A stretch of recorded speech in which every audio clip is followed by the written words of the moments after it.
1893 के बाद ये आता है मामला कहां, 1914 और फिर 1951, 1914।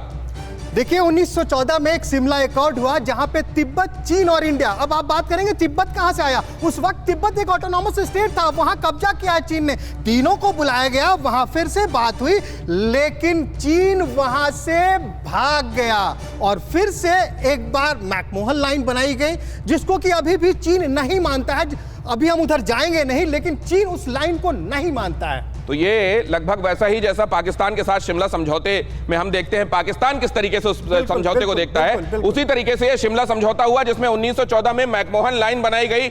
ये लाइन अगर आप देखें तो ये है वो लाइन जिसको हम मैकमोहन लाइन के नाम से जानते हैं। यहां पर नहीं, सिर्फ ये वेस्टर्न सेक्टर में नहीं, इसके आगे आप बढ़ेंगे तो यहां पर आपको ईस्टर्न सेक्टर में भी ये नजर आएगी। इधर आपको मिडिल सेक्टर में ये नजर आ रही है। ये जाहिर है ये लद्दाख वाला इलाका, ये वेस्टर्न सेक्टर, बीच में मिडिल और उधर ईस्टर्न सेक्टर। अब ये सेक्टर वाइज कहां किस तरीके से चीन ने हड़प नीति के तहत अपनी सुविधा से कब माना कब नहीं माना, ये हम बताने की कोशिश करेंगे। लेकिन यहां जो क्विकली हमने आपको एक संक्षेप में इतिहास समझाने की कोशिश की है। श्रीनिवास, बड़ा गजब का रिसर्च किया आपने और बहुत कमाल के तरीके से इसको ग्राफिक्स ने एज इट इज उतार भी दिया, जिसमें हमको बहुत क्लियर कट समझ में आता है। आज तक जिस जॉनसन लाइन, मैकडोनल्ड लाइन और मैकमोहन लाइन के बारे में आप सुनते रहे हैं, बहुत अच्छे से दिमाग में बिठा लें हम, क्योंकि चीन के साथ ये संघर्ष लॉन्ग हॉल अगर हम कह रहे हैं तो हर एक भारतवासी को ये पता होना चाहिए कि कहां पर क्या है।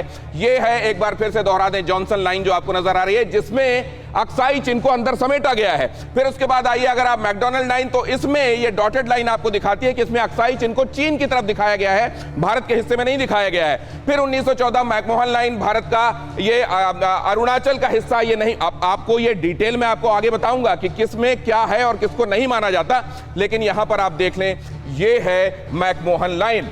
अब इसके बाद हम इस 6:15 बजे इस पर खासतौर से बातचीत करेंगे कि इसमें से कहां सुविधा के हिसाब से किसको माना जाता है और क्यों कई जगहों पर विवाद को वो बना रहने देना चाहता है। अब जब ये बात कही जाती है के सिन्हा साहब कि ये बॉर्डर डिमार्केटेड नहीं है इसलिए स्थितियां तो बनती रहेंगी, ये असल में उसको सूट करने वाला एक फ्लूइड सिचुएशन है जो चाहता है बना रहे, इसलिए कभी उसने कोऑपरेट नहीं किया।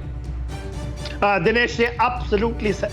देखिए 88 के बाद बहुत round of talks border case जो सीमाओं को सुलझाने के लिए हुआ है, और कभी भी भारत की तरफ से तो हमने अपना मैप दिया हुआ है, मगर वो कभी मैप नहीं देता, तो उसका नियत में पहले से ही खोट है।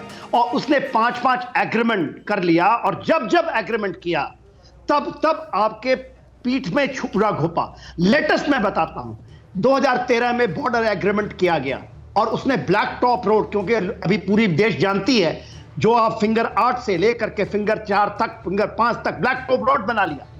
और मजे की बात है कि हम कभी भी इसको जोर से इसका हम विरोध नहीं किए।